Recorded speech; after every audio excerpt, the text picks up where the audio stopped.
Hello, this is Defacto Review with me, Jargal Sechen. We will share with you our knowledge and analysis about three important events of last week that are shaping economic, political, and social life of Mongolians. This week topics are: why commercial banks' initial public offerings are delayed, how are Mongolians responding to the Russia-Ukraine war, nationwide health checkup begins. Let's go to the first topic. Why commercial banks' initial public offerings are delayed. Minister of Finance, Lang, submitted a law draft for delaying for another year initial public offerings of commercial banks. The largest bank's IPO by June 30th, or in 1 month, supposed to be started or finished. And by this law, no one has more than 20% of ownership of any commercial bank. It was also advised by IMF to postpone this event, as they are not ready yet. This law was adopted originally last year, January 29th, 2021. Two largest banks are already submitted their request for permission to FRC, to Financial Regulatory Committee for permission already. Those are Hambank and Kodumta Bank. The next two banks, Hasbank and State Banks, were ready about submitting. They have already spent a lot of money for preparation, of course, underwriting costs, etc., already prepared.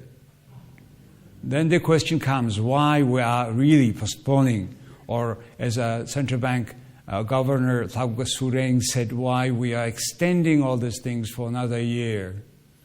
That's a big question now in society now. First reason why they are postponing is asset quality review must be made for every bank.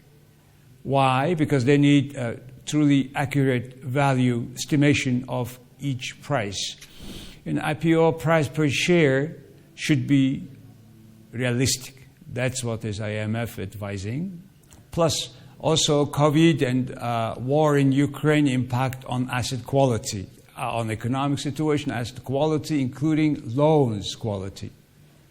The third reason is make sure investors' interests are not damaged, or when properly valued, investors paying the fair value per share.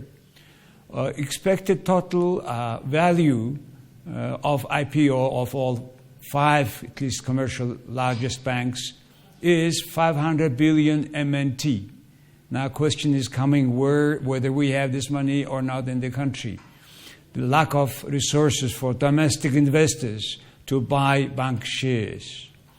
Not sure if this money can be raised. Plus, all banks, if they go public at the same time, it will be additional difficulty. So it may have a really negative sides on the economy. Business legal environment is not stable if this law is changed in 18 months or after. Also, it does not help in gaining investors' trust. And commercial central bank could have this AQR earlier made. Plus, it knew that economic situation was worsening. So it altogether shows there is no long-term policy. Our second topic is, how are Mongolians responding to the Russia-Ukraine war? While Mongolia officially keeps neutral position on this war in Ukraine, the public has been always divided, and that division came very viral recently. During a Democratic Party of the capital city demonstration on May 11th under the slogan, "Don't turn Mongolia into Belarus," which took place in front of the monument, the oppressed. During that oppression, as we know, Mongolia had lost 40,000 lives at the Stalin regime repression. At this meeting, well-known actor Sosok Baram spoke quote, President Putin is a killer. President Batulga, stop being Putin's chain, unquote. During his speech, this time, a protester threw a flower at him. The person who threw flower said afterwards, who helped us to be liberated from Manchus in 1921? Who helped us during Japanese invasion in 1939? Who helped us to be accepted in the UN in 1961? All Russians. We must have eternal friendship. And the police should stop this kind of demonstration. That's what he said. There was a press conference later on of Democratic Party where the former mayor of the Ulaanbaatar city, Batul, he said that there is a group of people in Mongolia who is attacking our sovereignty and ignoring our independence. These people are the Russian ambassador Azizov, ex-president Khaltama Batulga, ex-foreign minister Ertinchulun. That's what he said. These are the fifth colony of Putin in Mongolia. That, unquote. Another prominent figure, ex-prime minister Sanja Bayer said in his extended interview to Utri Soning, Russia has full right to protect its own national security, but it must be within internationally accepted legal rights. Where the war is going on, where the ordinary people are killed, property damaged, the answer is clear. Black is black, white is white, and there is no need of meddling. That's what he said. Meanwhile, another diplomat and well-known international affairs researcher, Bayerhu, was asking to the following question. Our country is completely geopolitically dependent on its two neighbors. The world strongly opposes Russia's aggression. How do you assess the neutral position of our country? He said, I think we have no choice but to remain neutral. When friendly countries at war with each other, we cannot take sides. That's this time. Does the neutral position of our country pose any risk of European Union sanctions? Then he replied, review the key documents of Mongolia's foreign policy. Mongolia is committed to pursuing a peaceful, open, independent, and multi-pronged foreign policy. I don't think we are going to the wrong direction beyond this policy. We have not taken any steps to disrupt Mongolian-European relations. To be a neutral means being neutral at the times of wars and being not member in any military unions at times of peace. So these are the positions of prominent Mongolians, influencers in the country, and Mongolia is being really divided on this issue. And mostly it has to do with with internal break of the Democratic Party of two wings now. And one wing is now headed by the ex-president Batulga. The other is also by ex-prime minister Ilbek Dorj. And there is a fight between them, which is fueling their divide amid the war in Ukraine. And with them, Mongolians' public is divided as well. And we will follow what's happening next.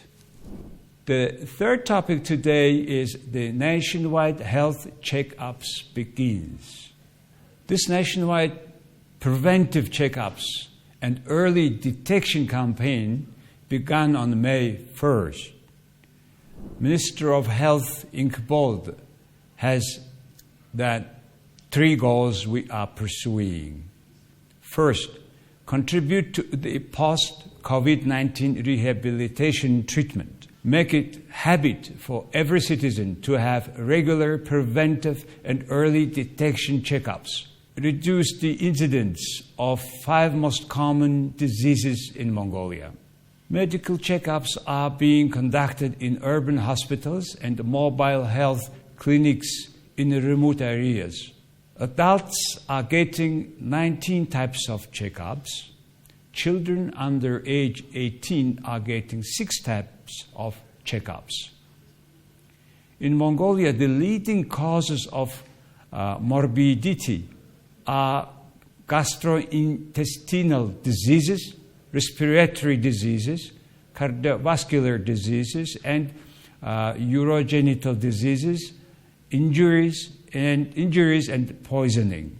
The leading cause of death are cardiovascular diseases, cancer, injuries, poisoning, gastrointestinal disorders, and respiratory diseases. There is a bad statistics for Mongolia. Worldwide rate for morbidity of cancer is 232 persons per 100,000. In Mongolia, it is 255, and it makes us to have 52nd position in the world. But by the death of cancer worldwide, 100% for per 100,000 people, but Mongolia has 185 person per 100,000 people, thus making the first place according to Mr. Dr. Irtin Hu, head of National Cancer Center of Mongolia. Budget for this nationwide checkup is around 61 billion MNT, and medical checkups will cost 60 to 150,000 tugriks per person. Package depends on the age group. One must also have paid last 2 years continuously health insurance. But however, COVID and no job, jobless youth have problems in this regard, because not everybody has been paying their national insurance for last 2 years. So there is a probability that many people will be outside of these checkups. Anyway, public hospitals are already overcrowded amid pandemic and other similar influenza and other diseases. The checkup starts with checking children under 5 years old in around the country, but many parents are already not happy with checkups for kids under 5 years old, as doctors only check their weights, how tall are they, and they are counting their teeth, nothing more. And the parents say, we can do it ourselves, please spend more, we need more research, biolab. Yes, these checkups are for the first time in Mongolia being implemented, and which is so important for preventing and early discovering diseases. And that, in spite of our relatively developed health care system, this checking up earlier, testing, pre-testing, all these habits are still to go a lot in Mongolia. That's why, though the government initiative is very good start, but there are a lot of things to fix. That's what their procedures show us. But it's a good start. So hopefully it will bring more result and more health to the nation. Well, this ends our this week Defacto review. Hope you liked it. Thank you very much for watching us, and see you next week.